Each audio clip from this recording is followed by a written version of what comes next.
Nowadays, anyone can go to a dealership, buy a brand new truck, as long as the credit score allows.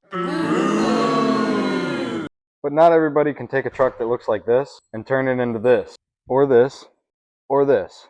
Now I realize not everybody has $50,000 to buy a truck, buy wheels, and then go to shows and not feel silly. So this is how I did mine on a budget build. Now today, I'm going to be showing you how I built this thing step by step, dollar for dollar, making sure we add everything up and see what the full cost of it really is. This is a 1977 K30 cab and chassis truck. It has been fully restored from top to bottom, but it didn't always look like this. It started a long time ago. Now, this thing's been a work truck its whole life. It showed up looking like one. It had a dump bed in the back and a plow mount up front. It came with lots of metal cancer and with no motor. There wasn't a whole lot there left saving, but I had a plan. Now that brings us to part 1 out of 6 of how this thing was originally restored before I started modifying it. So, first things first with a frame off build, you have to take everything off the frame. So I stripped it down and spent hours prettying it up. It needed a couple patches where the frame was Swiss cheese, but other than that, it cleaned up nicely. We rebuilt the rear end and slapped that back in there along with new brakes all the way around. Now that the frame is looking better than it was from factory, we needed a motor. So I got this little 350 out of a Nova and prettied it up. Threw that in there and it was starting to look like something. Now to keep the neighbors at bay, I needed an exhaust. I ended up getting a set of custom headers going into the stock dual exhaust, meeting up with some of off-brand Flowmasters and 90s to shoot it out the sides. Now that brings us to the end of part 1, the chassis and motor. So the truck, $1,000. I got the motor for free out of the Nova, $300 to rebuild the rear end, $100 for the headers, $130 a piece for the mufflers, so $260 in mufflers. Reused the stock dual pipes, so those were free. And then miscellaneous, we got brake lines, hoses, brakes, U-joints, bearings, all that kind of fun stuff for a grand total of $2,060. Now that brings us to part 2 of this build, which is the cab and rebuilding the rest of the body. Now bodywork is one of my least favorite parts, but it's the most rewarding. As you can see, this thing is holding on by a thread. Taking that into consideration, this box comes with everything I needed. It has doors, rockers, cab corners, floor pans, hoods, inner fenders, outer fenders, and a core support. Somehow, that still wasn't enough to fix all the Midwest metal flakes, so we had to make a couple more pieces, but then it was all ready for everything to be fit up. This is a time-consuming process of making sure everything fits correctly. This means anything from the door closing right to the fender lining up with it. Now, after we made sure it all fit right, got it all welded in, then ground down, next step is the long process of bodywork. This means getting every dent and ding and blemish out of this and every other body panel. Now, after hours of sanding and applying and more sanding, it is ready to be primed. After priming comes the paint. We ended up going with a single stage matte gunmetal gray. I wasn't sure how I would feel about the matte, but it ended up looking super beautiful. Now that everything is back to the way it was when it was brand new, we had to throw it back on the truck. We're really getting somewhere, and it is starting to look like something. The rotted hunk of junk has now turned into a not-so-shiny truck. Now that brings us to the end of part 2. We have $80 in rockers, $50 in corners, $130 in floor pans. We have $200 in body mounts, $600 in doors, $200 in inner fenders, $440 in outer fenders, $320 for a core support, $380 for a hood. We ended up reusing the glass. We have about $200 in bodywork, another $600 in paint, and $200 in miscellaneous things, bringing our grand total to $3,460. Alright, so that puts us at this step. We have a body, we have a chassis, we have a motor, and it's all set on top of one another. So, step 3 is to redo the entire interior, because you need somewhere to sit when you're driving this thing. Now that we have this thing looking like a truck, we need somewhere to sit. Obviously, I'm not made of money, or I would have just bought a nice truck rather than going through the hassle of building one. So in true money-saving fashion, I reused most of the interior, including the dash, door panels, gauges, clusters, and many other miscellaneous pieces. But with the missing floors previously seen, it needed a new carpet. Now this is when it went for its first true test drive.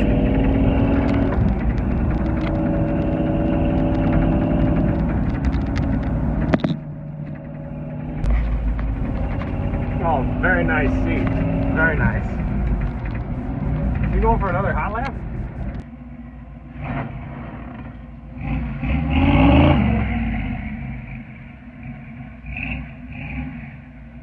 As you can see, it was quite fun driving something that seemed unsavable just months before. Now, as you saw, it was missing a crucial part, so using a piece of couch and a new cover, I got a brand new seat installed. Now that brings us to the end of part 3, which is the interior. We have $350 in a seat, $200 in a carpet, and everything else was either reused or repurposed. Bringing the grand total of the interior to $550. Alright, so now we have a running driving truck. It's got a motor, it's got a pretty up chassis, a beautiful body, and a brand new interior. Now it's time to finish off the rest of the outside. That brings us to part 4, which is all of the trim pieces. Alright, so this truck is looking good, has a place to sit, and runs and drives flawlessly. So let's make it pretty and truly start to finish this thing up. It got all new lights and some freshened up trim and emblems. Went to the junkyard and picked up these mirrors that fit the truck very nicely, along with some handles, and now it's sitting extra pretty and almost looks complete. And that brings us to the end of part 4. We're getting really close now. We've got a body, a chassis, it's all rolling, it's all driving, and it's starting to look pretty. We got mirrors on it, we got lights on it, all that kind of fun stuff. So for the trim and lights, we have $50 in mirrors, $50 in handles. Everything else was either reused or the lights we got from a neighbor, which was super convenient. So that was free as well, which brings our trim price to approximately $100. And that brings us to part 5, and that's the fact that it's only half a truck. It's missing the back half. So part 5 is where we built the flatbed. So to fix the issue of a missing second half, I had to come up with something because as it was a dump bed, I didn't have a bed to use. So I got this rusty old diamond plate free from an old oil change place from around the time the truck would have been new. I cut it down to size and welded it together. I used a cut-off wheel going back and forth until it became bendable, and got that 90 out, then welded it back into position. And we ended up using some extra U-bolts we had that a company sent us by accident to get this thing held down. And that wraps up part 5. Now we have a whole truck. We're only missing one more thing, which we'll get to. But the diamond plate, got for free. The frame of it, all the metal, was $300. The U-bolts, we had extra U-bolts. That's how it's held down. We got those for free. It was bent by hand. All the lights were free, and I also got the toolbox from a buddy. So that was also free, bringing our grand total to be about $300. So to wrap this whole thing up, we're on to part 6, and that is when I built the bumper. This is what we started off with, a hunk of metal that wasn't much to look at. But to match the Mad Max's look, I made it an off-road bumper. I started making sure I could bolt it onto the frame, and then went on to cutting and welding, making nice little angles to match up with the truck and give it a nice look. I made it so that it also wrapped around the fenders a little bit, and then we hit it with some black, and that was that. Now the metal price for the bumper ended up only being $100. So now we have a nice off-road bumper. It's sturdy, it's not going anywhere. So for $100, you can build one of these. Not that hard. But that is it. That is the wrap up of how I first restored the truck.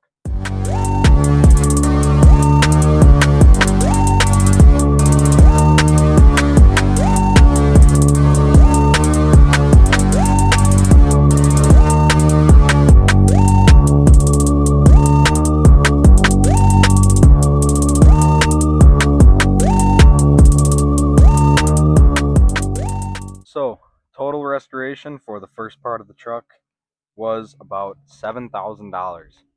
So, to take it from completely rotted, completely destroyed, 7,000 bucks, and that's including the $1,000 we bought the truck for. I don't think that was too bad. I drove it around like this for a long time.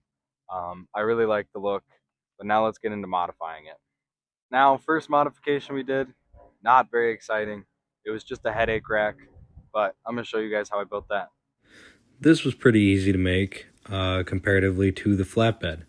So I started off with some rectangle tubing to make the frame, cutting notches in it to bend it and follow the body lines. Then I got some rusty diamond plate to match the rest of the bed and finished it off with some chicken wire for that Mad Max look and to match the taillights.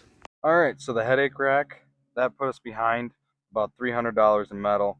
Wasn't a huge deal, but it was something I wanted to do. The back half of the truck looked kind of funky, but now that that's on there and it all matches how I like it, it ended up working out pretty good. Now we're going to get into some more fun stuff, and that is the lift.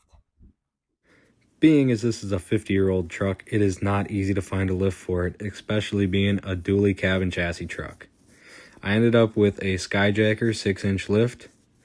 Anything more than that, I would have ended up with a Bluetooth front drive shaft, and we all know that's not cool. So we got the lift all installed, and it came with some dual steering stabilizers that I was not able to make work, so we scrapped that, just threw in a new steering stabilizer and called it a day.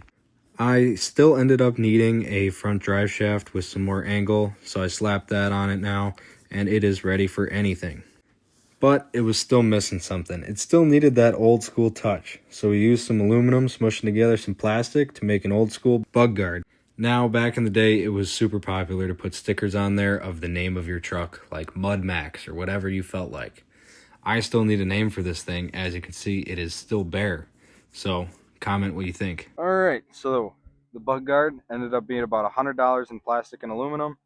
The lift was about $1,500, and then we have about $300 in miscellaneous things such as the brake lines that are extended, the drop down for the sway bar, and then also a front drive shaft that doesn't bind. So this thing is actually a full functioning four-wheel drive truck. Bringing our grand total to approximately $1,900. Now we are on to part 8. This is getting to the end. We're almost done with all the modifications I've done, and this is arguably the most controversial modification of this whole project. Now, as a high school kid, there is nothing cooler than seeing some big ol' rims.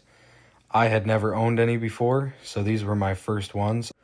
They are 22-inch Phantom Lug Alcoas. Then I moved out of state for 2 years, so they sat for a while still in the box. When I moved back after those 2 years, first thing I did was order tires for them. These tires are 35 by 12 and a half Super Swamper Boggers. They are a super sweet tire. They were super popular in the 80s, and now they are making quite the comeback, and they are just the baddest mud tire around.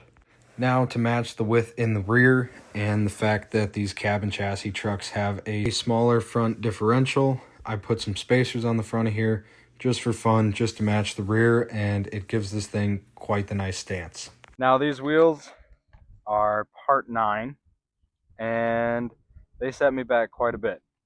To be so controversial, the wheels I spent $3,000 on, and then we have $3,400 in tires, because these tires are $500 and something a piece, which is super awesome when you need 6 of them. And then $200 in spacers pales in comparison to the rest of what they costed. Now, you can't ride around in a truck without a radio. I used a speaker for months, years possibly, but we ended up putting a full sound system in this thing, so let's get into that. I started by assembling this in my room to avoid having to troubleshoot issues while inside the truck. I would love to let you guys hear it, but that'll get me copyrighted, so I probably won't be doing that.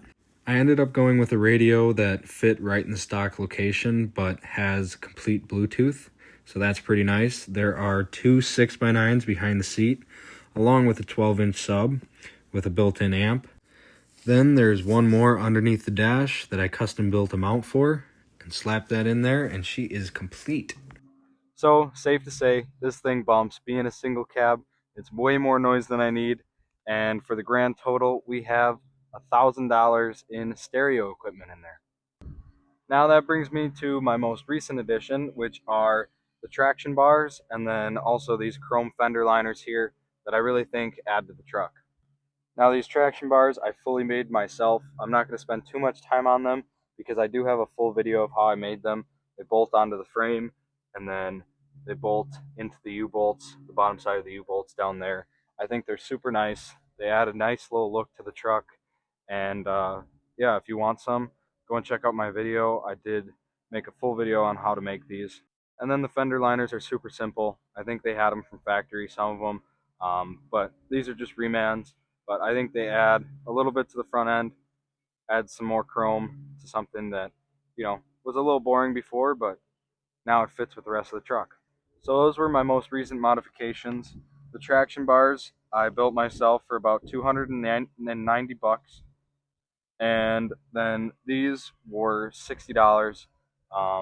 So that's about 200 $350 right there. So as you can see, I will be sitting down to go through all the numbers, because there's a lot of them, and because there's a lot of them, I'm sure I've messed up some things throughout the video, but I do have the real numbers here, so we're going to add them all up together. So for the chassis, motor, and exhaust, we have $2,710. The cab, bodywork, paint, we have $3,460. For the interior, we have $550. For the trim, we have $100. For the bed, we have $300. And then for the bumper, we have $100, bringing the grand total of the original build to $7,220, which is a lot of money, but comparatively, I mean, look at Marketplace. What can you buy for $7,000? You can't buy anything for $7,000. And I had a rust-free 77 square body. I mean, for 7,000 bucks, you can't go wrong. But because I'm me, I have to modify everything. So let's go through the numbers of modification here. The headache rack, we have $300. The lift and bug guard, we have $1,900. And wheels and tires, we have $6,600, which is just a gross number. I don't even want to think about that. We have $1,000 in the stereo, and then $350 in traction bars and some extra chrome, bringing our total price of modification to $10,150. And that is just because I'm me. I am a degenerate. So that brings the total price of this build to $17,370, which I'm not too upset about. 17,000 bucks. That gets you a rusted out 350 mile LBZ. So I mean, you take your pick, but I'm gonna stick with this thing. I think it all ended up being worth it. I mean, I really like this truck. It gets a whole bunch of attention. I bring it to car shows, truck shows, all sorts of stuff, and it is a really nice truck. I drive it all over the place. I have a 50-minute commute to work, and I'll take this thing every summer just because why not? I like the thing. I'm gonna drive it. It's not perfect by any means, but I drive it in the rain, so I don't have to care if it's perfect or not. It's a really nice truck. I really like it. Now I'm sure I'm missing little things here and there. Like as I was just walking around the truck, I realized that I did not put the price of the mud flaps on there. It's like an extra $100. But I mean, I'm sure I'm missing little things here and there. So it's not a quite exact number, but I think it gets you guys the general idea of how much this costs. Gives me the general idea of how much this costs. As you can see, I'm doing another frame off restoration, and it is not super far along yet, but I am posting daily updates on TikTok, and then I will be posting longer videos, more in-depth videos on YouTube. So if you want to watch me do it again, make sure to follow along. But I do think that'll just about wrap this video up. So you go out there, build something cool. Thank you for watching, and God bless.